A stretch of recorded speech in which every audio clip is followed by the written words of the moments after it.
Joining us here on set, our international affairs editor for more, Angela Diffley. Angela, tell us more about the reaction around the world to these events. What is behind their words? Yeah, I just want to pick up on something there that Richard Dalton said, particularly at the end there. You know, the Israelis would cite the IAEA report yesterday, which said that Iran was not cooperating. It is a fact, apparently, that they have gone well beyond what would be needed for a civilian nuclear program, and that is something that is worrying the Israelis.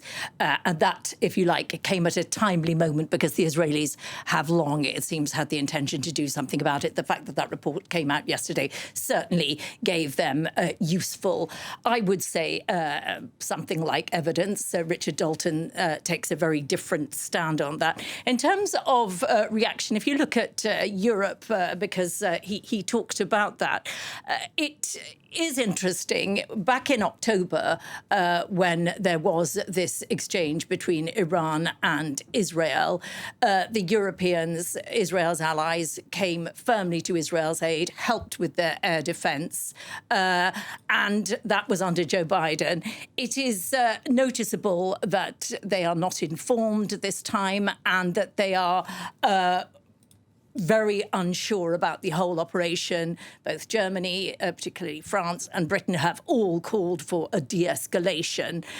It is a very different situation now. That said, you know, Netanyahu will not care greatly what either Macron or David Lammy in Britain say.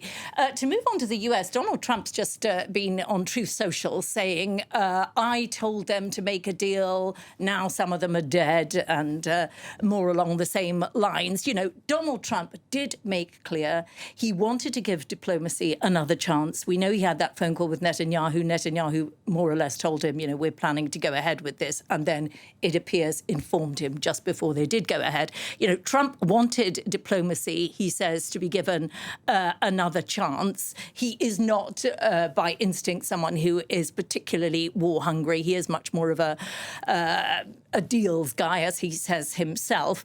Rubio came out immediately and said the United States was not involved in this. Do not even think about retaliating against US interests. It's obvious that if Iran did, they would probably come off worse.